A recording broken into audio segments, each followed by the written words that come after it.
Ce site, c'est le parc agro-industriel d'Adéane. Nous sommes à Ziguinchor. Bâti sur une superficie de 85 hectares, dont 40 entièrement aménagés, avec des infrastructures construites pour mieux mettre à l'aise les futures entreprises. La première phase de ce parc comprend 5 zones, notamment l'espace entreprise, la zone logistique, la zone administrative et celle dédiée à l'espace commun. Au départ, il y avait à peu près une 85 hectares.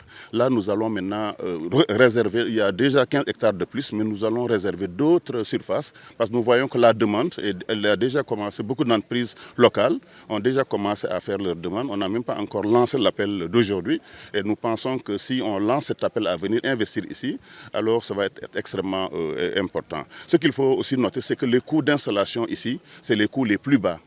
Vous savez que dans d'autres zones industrielles, les coûts sont très élevés. C'est des sommes de 2 000, 3 000 par mètre carré. Ici, les coûts seront très réduits et c'est ça encore beaucoup plus abordable pour les GIE.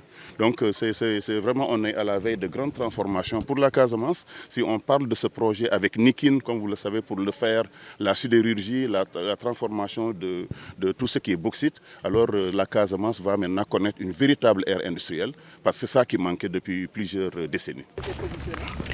Outre l'impact socio-économique de ce parc, les travaux de l'Agropole Sud aussi sont presque terminés, ajoute l'autorité. C'est un projet qui date maintenant de 7-8 ans et l'Agropole du Sud en particulier était le centre, si vous voulez, qui devait démontrer l'utilité des agropoles. C'est pour cette raison-là que le président a tenu à visiter cet agropole. La première chose qu'il faut savoir, c'est le plus grand de tous. C'est 85 à 100 hectares qui permettront d'installer 50 à 60 usines. Le coût de cet agropole, c'est 57 milliards. Auquel nous allons encore acheter 43 milliards pour l'extension, donc ce sera à peu près une bonne centaine de milliards. Alors ce qui est très important également, c'est le rôle de l'agropole. Vous voyez que c'est conçu comme pas seulement une zone industrielle, mais une zone de vie. Cela veut dire que vous avez ici, en dehors des parcelles industrielles, vous avez également des centres de recherche avec l'ITEA, c'est le centre d'excellence, qui va aider les GIE à développer de nouveaux produits, de nouveaux emballages, qui va aider les jeunes aussi à développer de nouveaux emballages. Mais là, l'innovation réelle, c'est le centre d'incubateur. Aujourd'hui, beaucoup de jeunes, beaucoup de femmes ont des idées, mais ils n'arrivent pas à construire leur propre usine. Alors là, vous allez voir, on va leur permettre de construire aussi ces usines. D'être là pendant 2-3 ans. Pour faire cette période d'incubation, ils vont passer de 100 kg à l'heure à 1000 kg à l'heure pour permettre effectivement d'être industriel. Et puis le dernier élément qui me paraît important, c'est le centre de conférence international, qui est un centre que vous pouvez visiter, qui a à peu près 300 à 500 personnes pour la formation et pour le développement des jeunes, ainsi de suite. Je pense qu'il y a aussi une innovation majeure au niveau de ce centre-là, c'est qu'il va travailler avec tous les groupements de femmes, les CAC, les coopératives agricoles du ministère de l'Agriculture, pour avoir aussi des matières premières. Mais la différence entre cet agropole et les autres, c'est que ce n'est pas un centre agricole. Ça ne produit pas ni du café, ni de la banane. C'est vraiment un centre de transformation. Enfin, nous avons prévu des banques pour permettre aux jeunes d'avoir le salaire ici. On a prévu des assurances aussi pour les jeunes. Nous avons prévu un centre de vie mosquée, des stations d'essence, des supermarchés. Il y a même, comme vous le savez, aussi des centres religieux, mosquées, églises. En réalité, l'idée, c'est que ce soit vraiment un centre où les jeunes, les industriels, les villages environnements puissent s'y retrouver et développer leur propre activité. Ce qui est attendu à l'issue de ces 50 entreprises qui seront installées, qui seront en construction libre, parce qu'ici l'État ne construit pas pour les entreprises construisent pour elles-mêmes et l'État leur fournit tout ce qu'il faut, c'est-à-dire la vapeur pour les chaudières, l'électricité, la fibre optique, l'encadrement qu'il faut et le reste maintenant c'est aux entreprises de le faire. Après cet agropole maintenant, il faut savoir qu'il y en a 9 autres rien que pour la région de Casamance. Il y en aura à Oussouye, dans chaque département aura une plateforme industrielle qui lui permettra maintenant de se développer. L'appel que je voulais tout simplement lancer, c'est que aux habitants de Ziguinchor, à tous les industriels de la Casamance, mais du Sénégal, c'est de venir maintenant réserver leur place.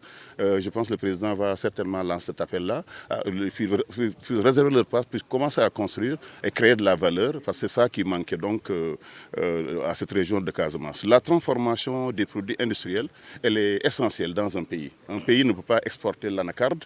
Comme vous savez, ici, il n'y avait que l'anacarde, le maïs et autres. Aujourd'hui, on a décidé d'étendre l'activité de l'agropole à toutes les matières premières, c'est-à-dire aux produits forestiers, le MAD, le DITAR pour les boissons. On a décidé de l'élargir aussi aux produits halieutiques, les crevettes, le poisson, ainsi de suite, aux emballages. Bref, ce n'est plus de 2 ou 3 matières premières comme prévu, mais nous allons justement l'élargir pour permettre à tout un chacun alors de venir travailler, de venir emballer ces produits ici, les transformer, les vendre soit au niveau du Sénégal ou dans la sous-région.